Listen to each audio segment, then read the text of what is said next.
Hello students, welcome back to biology academy again. तो जैसा कि मैं आपको लेटेस्ट अपडेट देती जा रही हूँ, जो पीएचडी फॉर्म्स रिलीज होते जा रहे हैं उन सबके लिए। तो यहाँ पे एक और पीएचडी फॉर्म जो रिलीज हुआ है वो आपका नाइसर की तरफ से हुआ है, that is National Institute of Science Education and Research. इनका जो विंटर सेशन है, इन्होंने अपने विंटर सेशन के लिए जो पीजी एप्लीकेंट्स हैं उनका वेलकम करना स्टार्ट कर दिया है। तो आपको सिंपल नाइसर की ऑफिशियल साइट पे जाना है। जब आप स्क्रॉल डाउन करोगे तो आपको यहाँ पे नजर आएगा अनाउंसमेंट्स में आपको पीएचडी एडवर्टाइजमेंट 2022 विंटर सेशन पे क्लिक करना है। तो यहाँ पे जब आप क्लिक करोगे तो आपको पूरा जो डिटेल वर्जन है वो यहाँ पे शो हो जाएगा कि यहाँ पे क्या क्या लास्ट डेट है, क्या क्या एलिजिबिलिटी है, वो सारी बातें आपको समझ में आएंगी। तो एक एक करके डिस्कस करते हैं सभी चीजों की।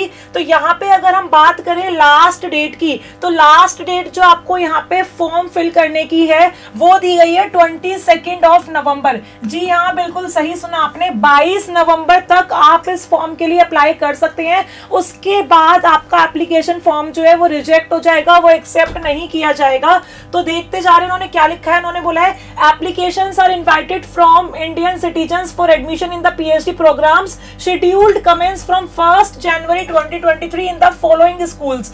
कौन कौन से स्कूल्स हैं, कौन कौन सी ब्रांचेस हैं जिसके लिए एडमिशन पीएचडी के लिए ओपन हुए हैं? स्कूल ऑफ बायोलॉजिकल साइंसेज के लिए, school of chemical sciences, school of computer sciences, school of physical sciences and school of humanities and social sciences. इन सब के लिए जो आप पीएचडी का फॉर्म है वो फिल कर सकते हैं विंटर सेशन के लिए। यहाँ पे इन्होंने सारी एलिजिबिलिटी दी हुई है। अगर आप बायोलॉजिकल साइंसेज से पीएचडी करना चाहते हैं तो 60% आपको मार्क्स चाहिए अपना एमएससी में। जी हाँ, 55 जनरली होता है, लेकिन नाइसर ने यहाँ पे आपसे 60% जो है बेसिक क्राइटेरिया रखा है कि अगर आपने एमएससी, एमटेक, एमफार्म जो भी कर रखा है किसी भी सब्जेक्ट से, तो आपको 60% मार्क्स चाहिए यहाँ पे।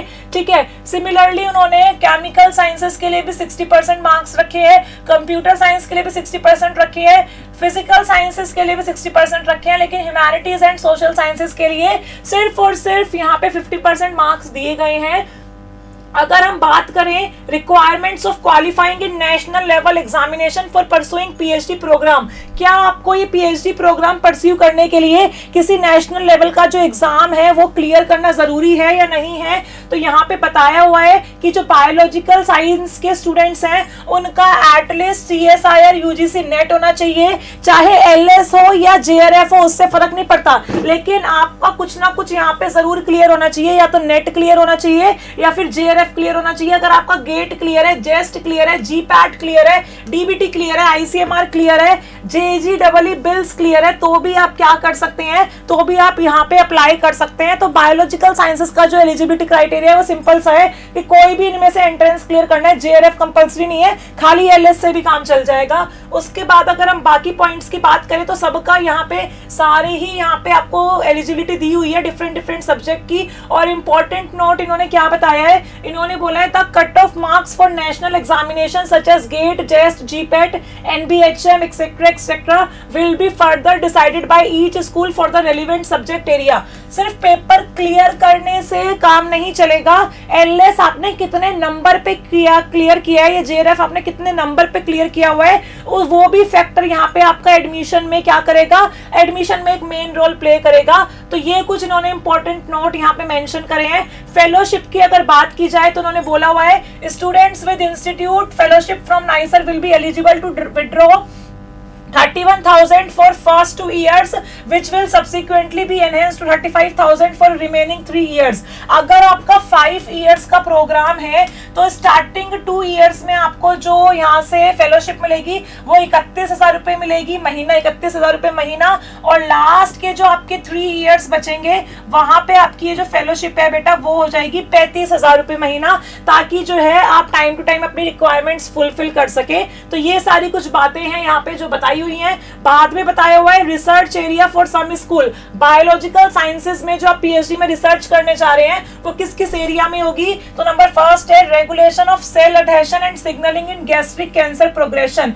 गैस्ट्रिक कैंसर के ऊपर यहाँ पे कुछ रिसर्च का डाटा आपको मिलेगा जो आपको फर्दर प्रोसीड करना है। नंबर सेकंड है यहाँ पे regulation of cell structure and function by thermosensitive TRP ion channels.